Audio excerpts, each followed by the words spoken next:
At the most basic level, there are generally two types of money that the city works with: dedicated funds and the discretionary general fund.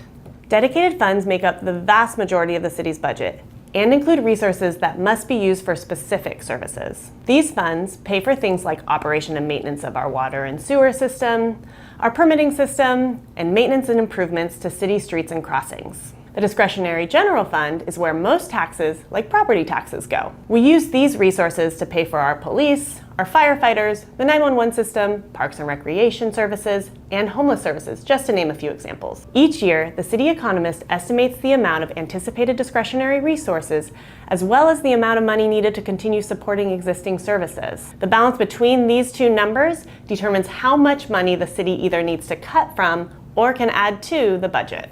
This year, we have slightly more anticipated discretionary resources than the requirements. We're working with a total of $1.7 million for ongoing services and $14 million for one-time projects or needs. We want to be as fiscally resilient as possible.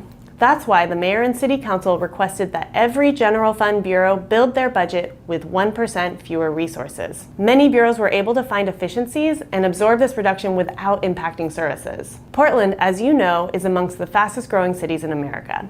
That means we've also seen record revenue growth. However, that also means we've seen significant demand for city services, particularly for homeless services. Additionally, the Parks Bureau is addressing a structural budget deficit, which will require the Bureau and the city to make hard choices to put that Bureau on a path to financial stability. This year, bureaus received 80 directions to develop.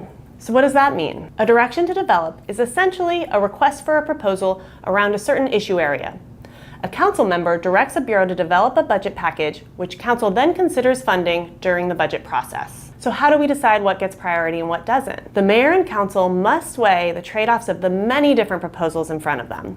They use information from things like city policies, council-adopted goals and plans, the available data and evidence supporting the proposals, and public input. So that's where we stand in a nutshell. But I want to leave you with this. The fiscal health of the city is strong. Portland remains one of only 7% of local governments with the highest AAA bond rating. This means that the city has been evaluated as having strong financial management and budgeting practices that result in lower costs for many projects and programs. We know you have more questions, which is why we're looking forward to talking with you during public forums where you will learn more about the city's budget. You may also go online right now and provide your input. Go to www.portlandoregon.gov/CBO and select the Submit a Budget Comment option. Thanks for listening, and we look forward to hearing from you.